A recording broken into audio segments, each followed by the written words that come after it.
Transtorno obsessivo compulsivo, geralmente a pessoa às vezes tem um pensamento intrusivo, que vira às vezes uma obsessão, e isso desencadeia uma ação, né?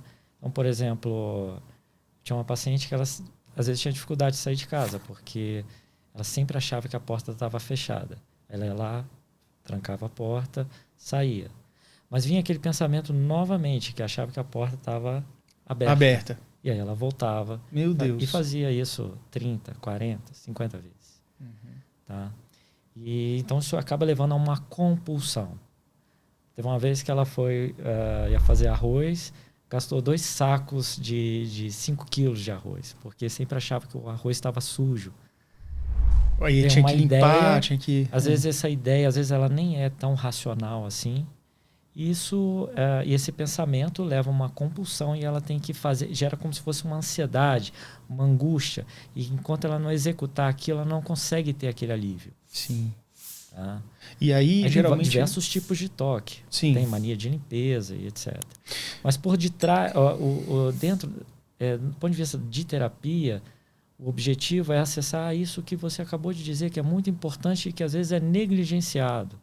Que é essa sensação de... Você chamou de desamor ou de não ser amado, de não pertencimento ou de não merecimento, sentimento de injustiça, porque são essas sensações que estão implícitas ali. Às vezes a pessoa nem tem percepção dessa dor, porque justamente esses processos adaptativos, como o toque, são uma forma que o sistema nervoso da pessoa faz para suprimir e esconder essa dor.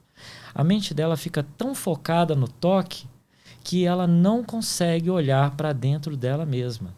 Ela não percebe. E isso é um mecanismo natural de defesa da mente, do nosso cérebro. A mente humana, ela não está preparada para lidar com a dor. E ela foge da dor. Ela foge da dor. Ela vai fazer de tudo para fugir da dor.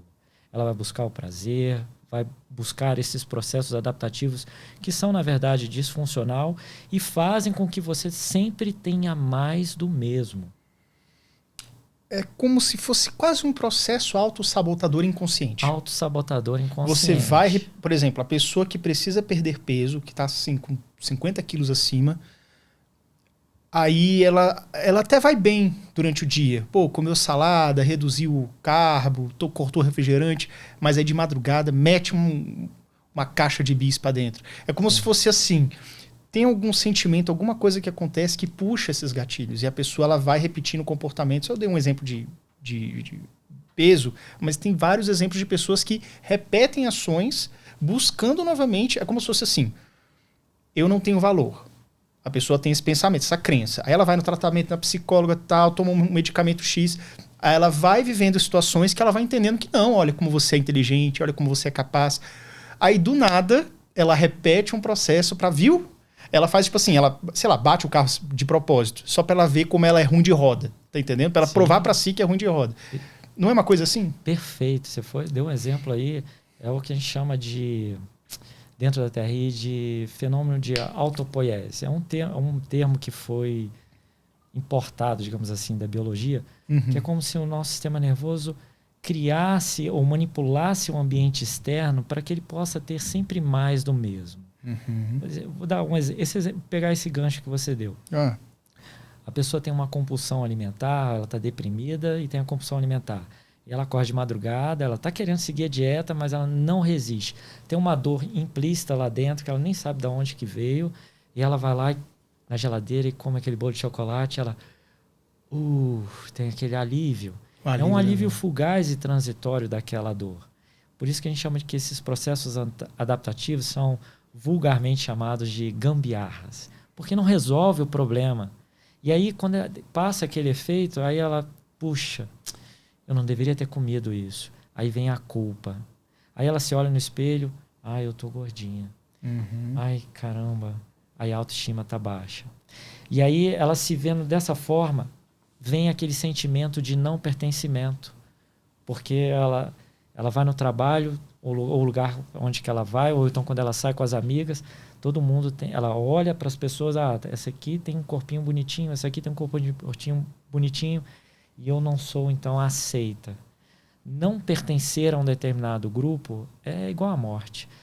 Nós somos programados para pertencer a um grupo. Seres sociáveis, né? Então, Não a gente temos se como sentir fugir disso. e a gente se sentir excluído é uma coisa que realmente acaba com a gente mesmo, né? Não sabemos lidar com isso. Não sabemos não lidar. sabemos. A gente, com esse tipo de situação, a gente vai buscar tudo que tiver ao nosso alcance. E isso, às vezes, às vezes eu não gosto muito de usar a palavra inconsciente, é meio que involuntário. Está fora do nosso controle. É isso. Não é inconsciente mesmo. Acho que é involuntário. A pessoa até sabe. O gordinho, ele até sabe que ele não pode assaltar a geladeira 2 da manhã porque ele vai quebrar a dieta que ele fez, que ele deu um trabalho para fazer, comeu salada direitinho.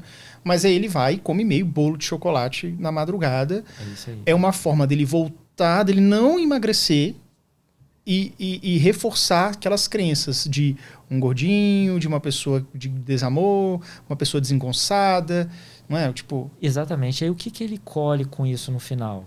Ele colhe culpa, sentimento de não pertencimento, tristeza, e ele aí começa a ter comportamentos de evitativos, como isolamento social, começa a procrastinar. Aí quando vai ver, papai e mamãe carregava a mesma dor. Então ele inconscientemente cria situações para ficar... Olha para mim, pai. Olha como eu estou machucado. Porque o pai era um alcoólatra, porque também tinha dor de rejeição do papai, batia em todo mundo. E aí aquela dor de rejeição foi projetada naquela pessoa. E ela cria a situação, ou seja, ela passa a ter a mesma dor do papai ou da mamãe. Porque sendo igual, para pertencermos a um grupo, precisamos ser o quê? Iguais. Cara, então é bizarro ele isso. sentia, é como se a criança ou o adolescente sentia isso nos pais e queria entrar naquilo, ou então queria reforçar algo de ruim que possa ter acontecido. Sim.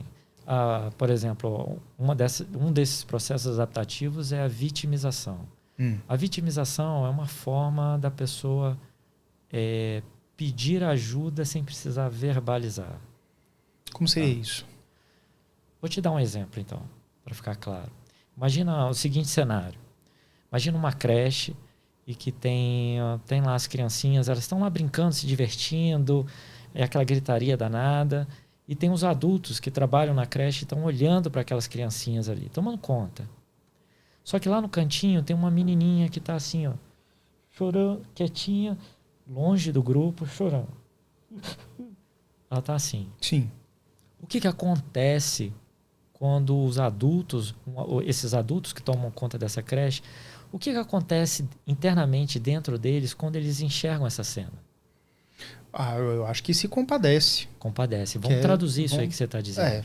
É um sentimento de empatia. Empatia. De ternura. Eles querem ajudar, eles querem ver o que está acontecendo com aquela pessoa, com aquela criança. Veja, é uma forma, inclusive, de comunicação não verbal. Tá? A nossa comunicação não verbal, ela começa lá quando a gente está na barriga da mamãe. A nossa comunicação verbal, ela se solidifica através de inclusão de nomeações, através de um contexto social a qual estamos inseridos dentro de cultura, etc. E isso vai se sedimentar por volta dos 7, 8 anos de idade. Até então, a criança não sabe o que é uma ansiedade. O que é medo. Aí, essa sensação ruim aqui, isso é medo. Então a ansiedade ou medo depende muito de intensidade, de nível, ou não? Não. É porque aqui eu estou falando de outra coisa. Sim. Que a criança não vai saber essa diferença. Não vai saber essa diferença. Entendi. Tá? O fato é que ela já está se comunicando, nem mesmo ela está se dando conta disso. Nem os adultos. Nem as outras crianças que estão brincando. Então, isso, ao ela se isolar naquele cantinho, desperta no outro esse sentimento de ternura e empatia. Esse isolamento que a criança está buscando inconscientemente, ou de uma maneira semi-consciente, ela está buscando uma proteção alheia. É como se ela falasse assim, oi, olha para mim, tá doendo aqui, tá machucado aqui, vem aqui me ajudar. Entendi. E aí o adulto vai. Não raro acontece o quê? O adulto chega lá e fala assim, por que você está assim? Não fica triste assim e tal. Vai lá, vamos lá brincar com as suas coleguinhas e tal. Vai ficar tudo bem. ela recebe aquele acolhimento naquele momento, mas não raro pode acontecer o seguinte, ela fala assim, não quero, agarra a perna e ela resiste. Porque enquanto ela está naquele lugar, ela tem o que ela está precisando. Entendi. Entendeu? Isso não segue a lógica. A mente humana... Porque, na verdade, você pensa assim, pô, mas se ela tá triste, eu vou dar uma coisa para ela se alegrar. Isso. Mas, na verdade, ela não quer se alegrar, ela quer buscar a empatia. Porque se ela se alegrar, as pessoas param Exatamente. de dar a empatia. Ela tem o toque. Ela tem um toque. Nós temos o ser humano tem a necessidade do toque, das carícias. E aqui eu falo não só de carícias... digamos, do tato, mas do olhar, da palavra gentil, dessa comunicação não verbal empática e esse acolhimento. Tá? Todos nós precisamos disso. Então ela tem isso ali naquele momento. E o que a mente quer? Ela quer só sobreviver. Entende? E a nossa mente ela não segue nossos parâmetros de lógica, de moralidade, crença e nem cultural. Ela só quer fazer você sobreviver e ponto. Não adianta você chegar para aquela pessoa, não, mas ali vai ser mais divertido. Pode até ser que em algumas situações isso ela consiga sair daquela situação. Mas dependendo da intensidade da dor que está lá dentro, ou de como aquilo foi instalado dentro dela, ela não consegue sair. E se eu te disser que você pode aprender a estudar para concurso público em apenas um dia? Concurso público é para você, seja nível médio ou superior. Clique no link da descrição.